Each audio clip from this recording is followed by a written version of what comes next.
आचार्य जी, चरण वंदन। 10वें अध्याय की बात कर रही हैं। लगभग पूरे ही अध्याय में श्री कृष्ण के विराटतम स्वरूप का वर्णन है। श्री कृष्ण कहते हैं कि देवता और महान ऋषि भी उनके स्वरूप एवं उत्पत्ति को नहीं जानते।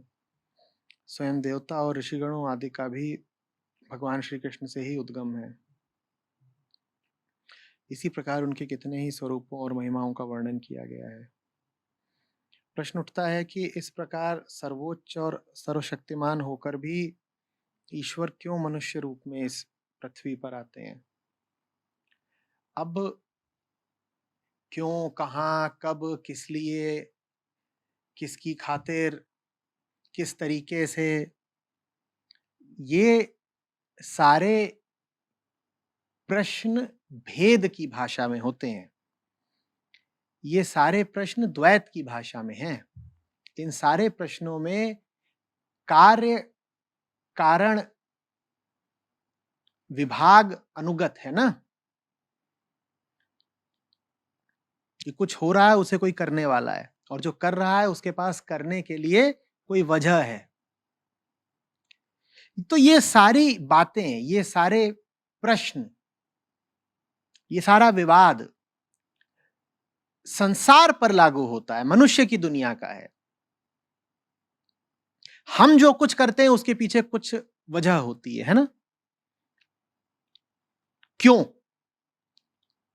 हम जो कुछ करते हैं वो कहीं पर होता है, कहां हम जो कुछ करते हैं वो किसी समय होता है, कब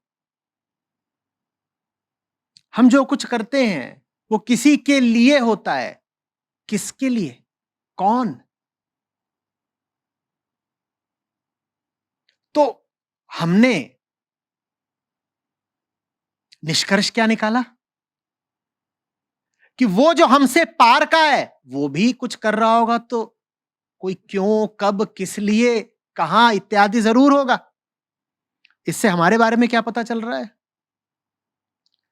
हम ये नहीं मान रहे कि उन्होंने हमें बनाया है, हम मान रहे हमने उन्हें बनाया है। हमने उन्हें बनाया है तो हमारे ही जैसे होंगे। हम बिना वजह कुछ करते नहीं तो उनके पास भी वजह ही होंगी। आदमी की यही करतूत है। ये तो हम नहीं जानते कि हम किसी ईश्वर की रचना है या नहीं, पर यह पक्का है कि जिसे हम ईश्वर कहते हैं वो हमारी ही रचना है। इसीलिए हम अपने सब गुण, अपनी सब मंशाएं अपने ईश्वर पर भी थोप देते हैं, आरोपित कर देते हैं।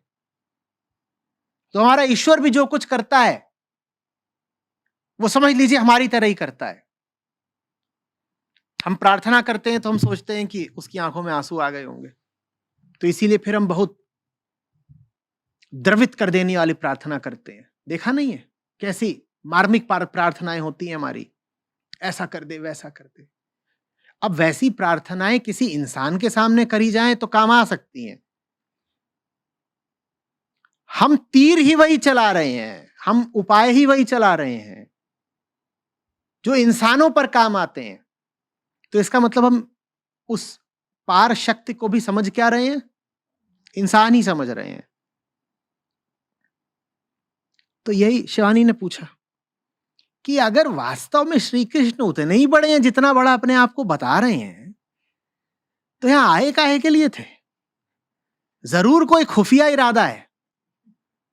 या तो ये बाबूजी उतने बड़े हैं नहीं जितना ये अपने आप को बताते हैं, या फिर इतने बड़े होकर भी इनका दिल आ गया है किसी छोटी चीज पर दुनिया की, तो उसकी खातिर यहां आ गए हैं। फिल्मी कहानियां, फिल्मी कहानियों में होते हैं बड़े बड़े धनपति, युवराज, जिनका किसी गांव की लड़की पे दिल आ जाता है तो अपना राज्य वगैरह छोड़ करके गांव में आ जाते हैं। गजनी पिक्चर आई थी, उसके बहुत पैसा था, पर उसको एक देवी जी मिल गई थी, तो उनकी खातिर वो गरीब बन के पीछे पीछे घूमता रहता था और बताता भी नहीं था कि मैं तो बिजनेस टाइकून हूं, बहुत बड़ा उद्योगपति हूं। तो वैसा ही कुछ शक है कि कृष्ण अगर इतने बड़े हैं तो ये काहे के लिए ये राधा और गोपियां और अर्जुन के साथ फिर रहे हैं इधर उधर।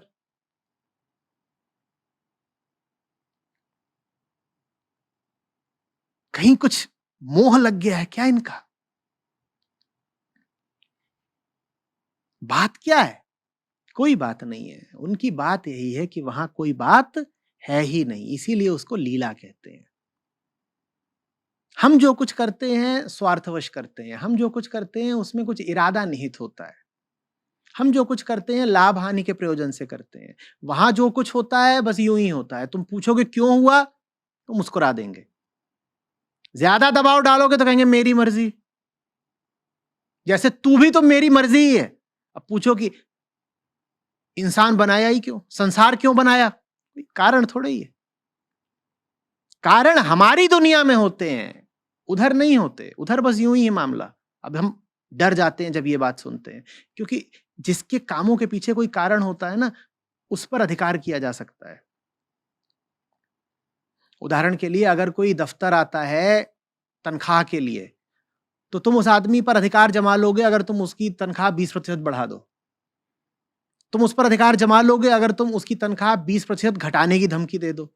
जिसके पास करने के लिए कोई वजह है उसके कान उमेठे जा सकते हैं, है ना?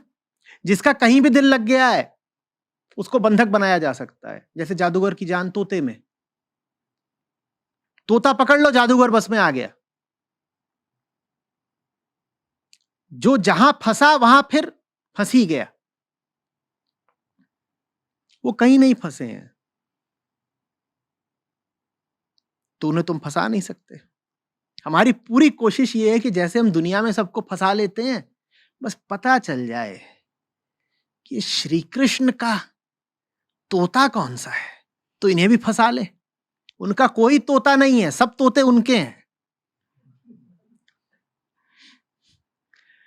कोई तोता नहीं है, कोई वजह नहीं पाओगे। और ऐसा जो भी होता है वो परम मुक्त हो जाता है, समझ लेना। जो बिना वजह जी रहा है उसको अब तुम अधीन नहीं कर सकते। जिसके पास कोई मंशा है, कोई प्रयोजन है, कोई लक्ष्य, कोई इरादा है, उसको तुम काबू में कर लोगे। तुम उसके इरादे में बाधा डाल दो, वो तुम्हारे सामने घुटने टेक देगा।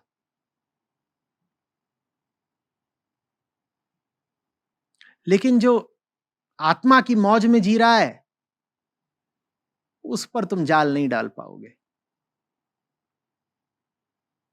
उसके पास लगेगा भले ही कि इरादे हैं, पर होंगे नहीं। जैसे कि इसी 10वें अध्याय में श्री कृष्ण कह रहे हैं कि वो प्रतीत सगुण होता है, होता निर्गुण है।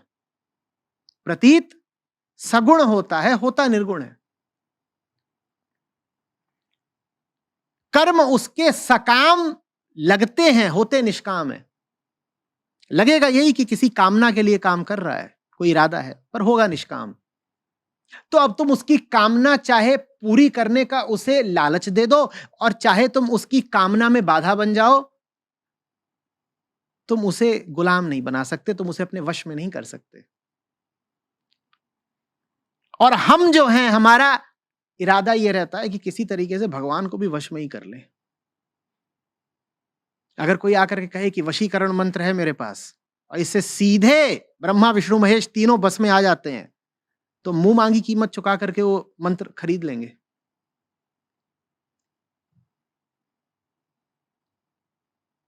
हम है बड़ा खोखला और बड़ा क्षुद्र, पर इरादे वो छोटे नहीं रखता। इरादा उसका यही है कि इस दुनिया की क्या, इस दुनिया के पार की भी जो ऊंची से ऊंची सत्ता है, वो उस पर भी अपना अधिकार जमा ले। भगवान को भी अपना चेला बना ले।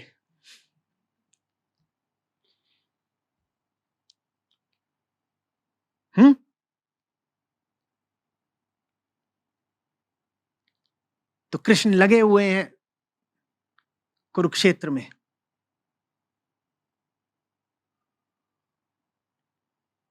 धूल से नहाए हुए, और इतने बाण अर्जुन की तरफ आते थे, कुछ बाण कृष्ण को भी लगते ही होंगे। रक्त भी बह रहा है।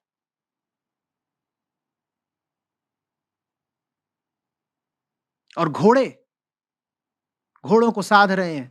रोज शाम को उनका काम क्या होता था कि घोड़ों की सफाई करें, घोड़ों की मलहम पट्टी करें। और हम देख रहे हैं, हम कह रहे हैं ये कृष्ण, ये वाकई अगर अंतर्यामी है, ये वाकई अगर ब्रह्म स्वरूप ही है, तो एक घोड़े का साफ कर रहे हैं। एक तो खुद ही धूल में नहा के आए हैं, ऊपर से घोड़ों की सफाई। जरूर इन्हें कुछ चाहिए, क्योंकि जिसे चाहिए नहीं होगा वो इतना निम्न कोटि का काम करना क्यों स्वीकारेगा। जितने बड़े बड़े योद्धा लोग हैं वो तो कुरुक्षेत्र में युद्ध कर रहे हैं और इनको बना दिया गया है सारथी। जरूर ये निष्काम नहीं है, जरूर इन्हें कुछ चाहिए। पता करो इन्हें चाहिए क्या। और अगर एक बार पता लग गया कि क्या चाहिए तो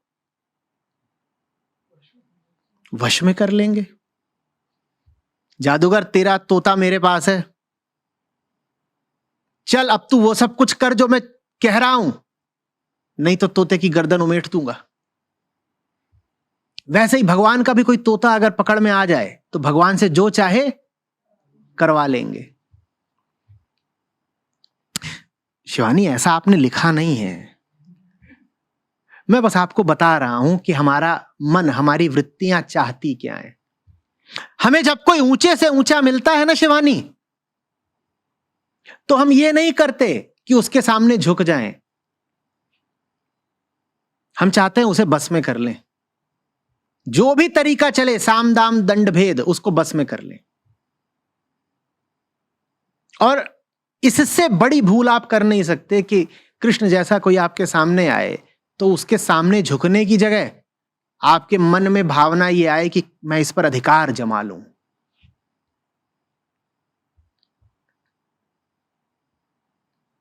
पर भावना तो आती है ये गॉड भी अगर अपनी साइड हो जाए तो गेम सेट हो जाएगा ना। छोटे मोटे क्या किसी को अपनी साइड करना, सीधे गॉड को अपनी साइड करो। हमारा तो खेल ऐसे ही चलता है ना कि कौन अपनी साइड है और कौन अपनी साइड नहीं है। तो हमारी ऊंची से ऊंची अभिलाषा यही है कि उनको भी पटा करके अपने पक्ष में खड़ा कर लें। और पक्ष में खड़ा करना भी छोटी बात है, अगर अपने बस में ही कर लें तो, अपने इशारों पे नचाना ही शुरू कर दे तो, अरे तुम हो गए जगतपति, फिलहाल तो तुम हमारे पति हो। ये अच्छा रहता है ना। जगतपति को सीधे अपना ही पति बना लो, अब जगत हमारा है।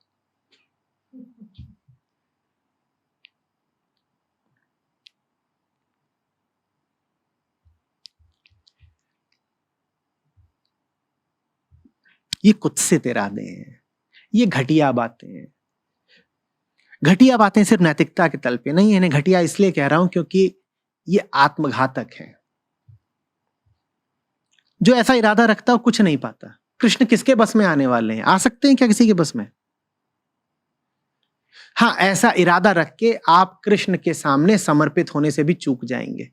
उनसे जो मिलेगा उनके सामने झुककर मिलेगा, उन्हें बस में करने की कोशिश से नहीं मिलेगा। तो उन्हें बस में तो नहीं कर पाएंगे,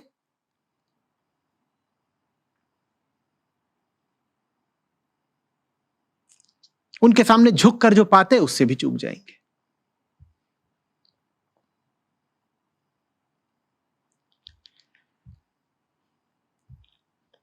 कभी मत पूछा करिए उन्होंने ऐसा क्यों किया।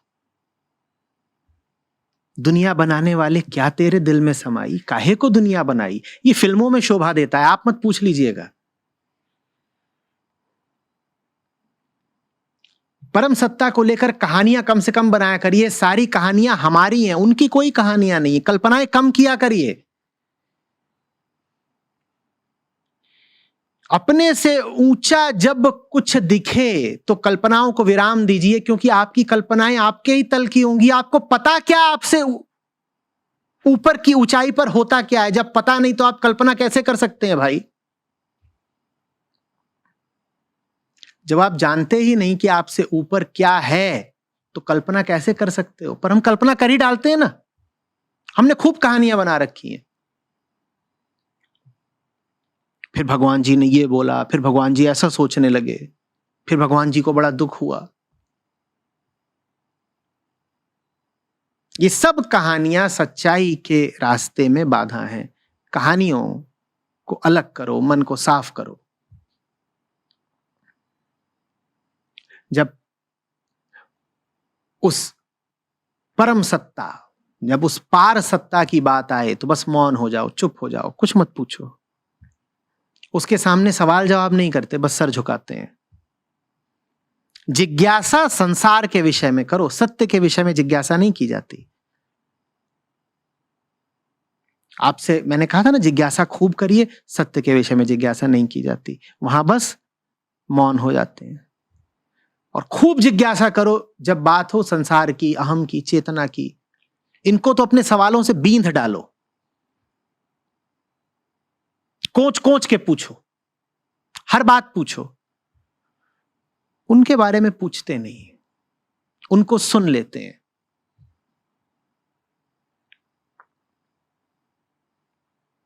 सुन लेते हैं, झुक जाते हैं, सवाल जवाब नहीं करते।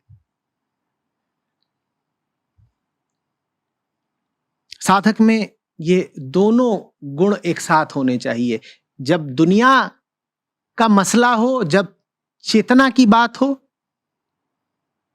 तो उसे निर्मम होकर के जिज्ञासा करनी चाहिए, संदेह करना चाहिए, पूछताछ करनी चाहिए। और जब उधर की बात हो तो चुप, बिल्कुल चुप, कुछ नहीं।